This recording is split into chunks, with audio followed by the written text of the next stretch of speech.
Hey everybody, welcome back to another episode of Beginners to Bourbon. We're following the weeded trail that we've been doing, so we've been sampling some, mid-entry point weeded bourbons.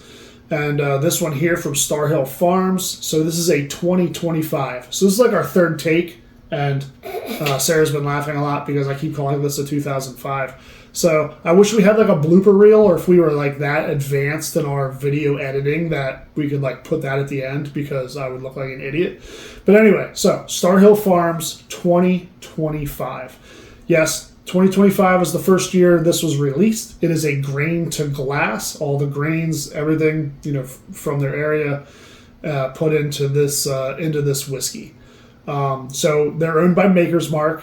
I might have said that, I might not have. So Maker's Mark, Maker's Mark has a lot of great weeded offerings, and this is no different. So 2025, first year, this is a $99 bottle, all right?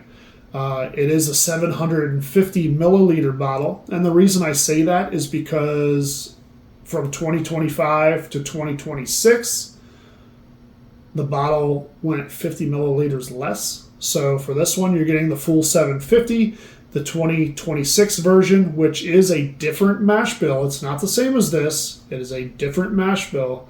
And I'll tell you right now, before we can do a head-to-head comparison at some point, I prefer this one over the 2026. I'll explain why once we start getting into the mash bill. But it is a 700 milliliter bottle. So you're losing 50 milliliters out of the 2026, and you're paying the same price, $99 in 2025, $99 in 2026. So I wanted to do a quick rundown of that before we jump in. So grain to glass, it is $99. It is 114 proof. So out of all of the ones we tried, this is like 7 proof points higher, right? So we've been in the 106, 107 range. This is 114.7, almost 115. You just want to round up. If you're going to donate to a good cause, just round it up to 115. All right, so this is a 7 to 8 year product off their website. And I think for this mash bill, it is really good. We can talk about the other one later on. But this one here, it says it literally right on the bottle. Right? 51% soft red winter wheat. So, I used to work at Kellogg's. We used to make a lot of products with different wheats. I do like soft red winter wheat. So, for their choice to do 51% wheat, and again, this is not I did say bourbon earlier.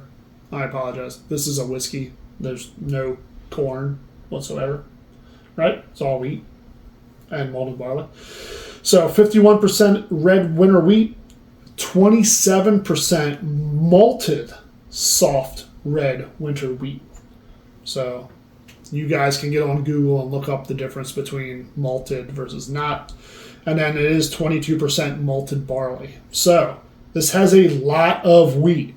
So you add that up, 5, 6, 7, 78% is wheat of some variety, malted or not. Right? And then you get the 22% malted barley.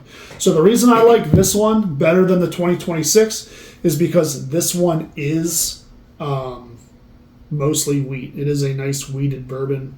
I should have brought the other one over to compare because I forget what the other mash bill is, but it's not the same as this one here. So for their tasting notes, they said the nose, which I can actually start pouring this up for us while we get into that. It's supposed to be sweet and fruity. And a lot of that sweetness, that's a lot of wheat. And wheat makes these things very, very sweet. So, this is wheat. If I had a little thing of Stewie Griffin going, wheat, that's what this is. Do we have a bottle with Stewie? We do have a bottle somewhere with Stewie doing the wheat, stuff. So, let's see. Let's get the nose. It's supposed to be sweet. It smells very sweet. I'm going to tell you that right now. It smells like candy. Fruity. So you get the sweet, you get the caramel. It says it's Very supposed to light have. caramel. Yeah, it says it's supposed to have like a raspberry note, and that's just going to come from the sweetness, I think. It said like a red velvet cake.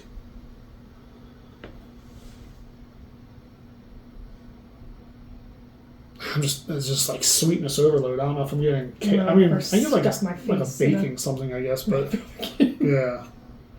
And then baking spice. So I do get the Yeah, I get baking that. spice. I Mhm. do get the sweet. I do get the fruity, and I do get the little bit of the caramel. I don't know where the red velvet. If you like red velvet cake and you drink this, maybe you'll pick that up. I don't know. So we'll see. But wow, sweetness overload. Mhm. All right, let's move on to the palate. Cheers.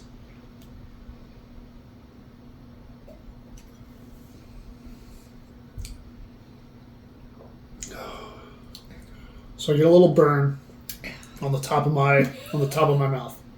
Did you do a face? Oh, you did a face. The one eye. Ugh. Oh, that might be the first beginners to bourbon Sarah face that we've had. You know what? I'm getting that fruit. I'm kind of getting that raspberry on the finish. Yep. All right. We haven't gotten into the finish yet, but I'm getting the fruit and that stuff on the finish there. Maybe not on the initial swallow. So the palate, like I said, it's supposed to be dark fruits, raspberry.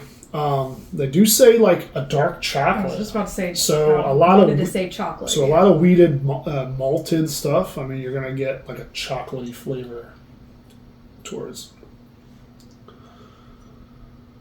And then it does say nuts, like a nutty flavor, but that might just go hand in hand with the chocolate. I don't know. I'm not getting any kind of nuttiness off of it. Like the Planters guy isn't dancing around in my mouth with his little cane And top hat and stuff. But I do get the chocolate. I could see drinking this at The like second Hershey sip, Park. I get the chocolate after. Yeah, Okay. that I definitely get a little bit more after that second sip.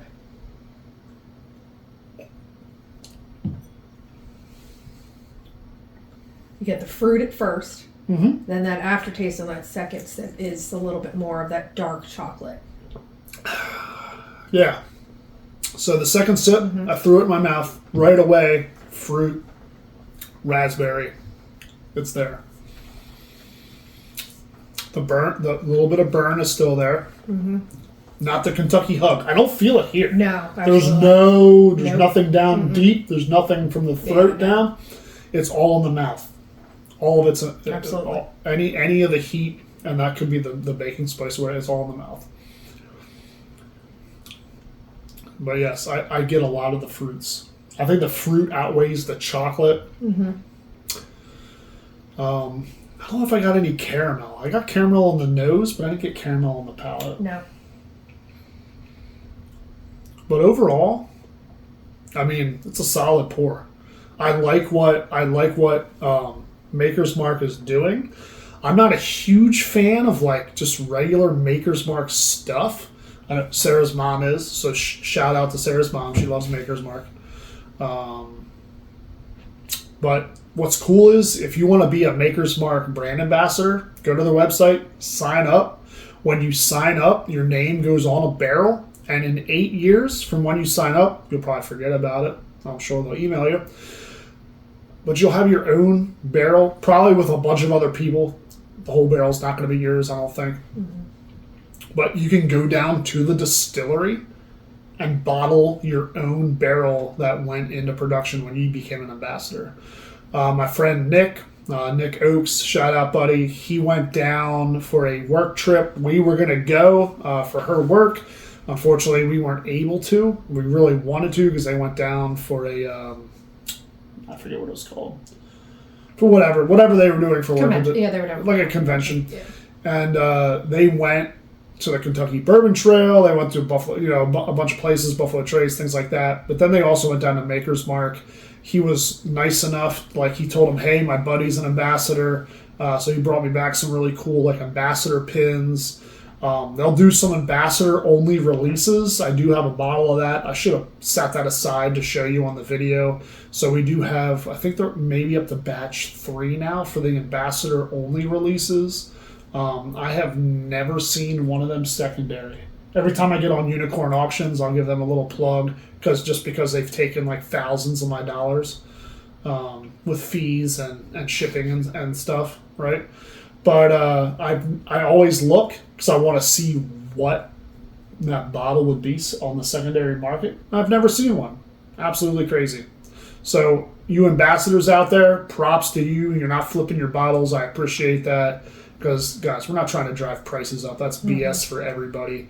I see a lot of people on some sites. I see a lot of people out in Colorado right now getting a lot of Buffalo Trace products and flipping it. Pisses me off. But anyway,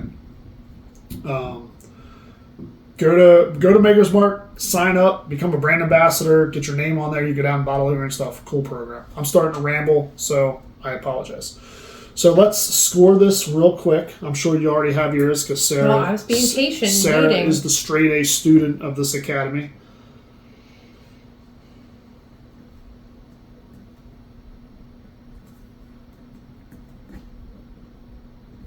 All right. Nose. What'd you get? 3. A 3. She got a 3 for the nose. I was gonna go 3. I really was. I was a toss up between a 4 and a 3. Yep. And then I went 4. So I could have went 3. I could have. You're right. If we did like points, it would be a 3.5. Yeah, there we go. You know what I mean? But we don't. So just erase that out of your memory. So I went 4. I thought it was good. I mean, this is all wheat. This is a wheater all day. There's no corn, none of that nonsense. Wheater. So for what it is, I think the nose was pretty decent. So what did you do for the palate? 3. 3 for the palate. So I went 4 again. And again, I love red winter wheat. Star Hill Farms does a good job of it. New Riff, if you know what New Riff is, they have a red winter wheat, turkey red winter wheat or something like that out. New Riff does fantastic with the winter wheat.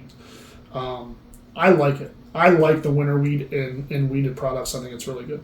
So, finish? 3. 3. I did 3 on the finish too. I thought it was medium finish. They said it was a medium finish. Mm-hmm. You know, they said you were going to get the raspberry. I didn't get leather. I don't think we talked about the finish when we were doing it, but they said there should be some leather in there. Again, listen, I don't know who is eating leather, right? Just chewing on their belt. I will smell leather all day. I love the smell of leather, but you know, I don't know. And they said maybe some spice and some charred oak, which I didn't really get. You know, the spice, yes, but I didn't get any like charred oak. No. So, but anyway, I gave it a 3. I thought the finish could have been better. And let's face it, finishes are hard to do because everybody's palate's different. So it's really how long it's going to linger in your mouth. Like for us, it might not be long. For you, it may be. So, you know, it's going to be different. So anyway, I came at 11 out of 15. So that's still in the great category. You know, 9 out of 15. So. 9 out of 15. So you're in the good category. Mm-hmm. I mean, for what it is, it's $100. It's super hard to get. Like I said, it releases once a year, one time a year. So if you're not in line at Fine Wine and Good Spirits, good luck. Hopefully you have friends that will help you out. That's what I did. Not for this one, for the 2026. One of our friends that works with Sarah was awesome. Got us a bottle.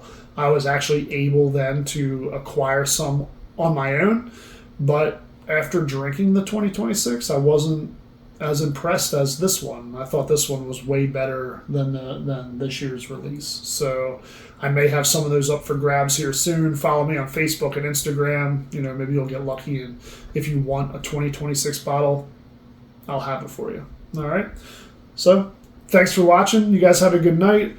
And again, please subscribe, like, give us the thumbs up if you like these reviews. I know the videos aren't, you know, this isn't a production company. We're just starting out. You know, we're going to get better. I promise you the videos are going to get shorter. I'm not going to ramble as much, things like that. But please, yeah, maybe I will. I mean, I'm probably going to. So thumbs up, subscribe, like. That's going to help us out. That's going to help us help our friends out, and that's what it's all about. It's about the bourbon community sticking together, loving what everybody does, what everybody's putting out, and remember, everybody's palate is different. So please flood the comments if you've had this, what you think about it. I would love to hear what you guys think about it, and any of our other videos if you watch. Throw some comments in there. I love reading stuff. We love learning.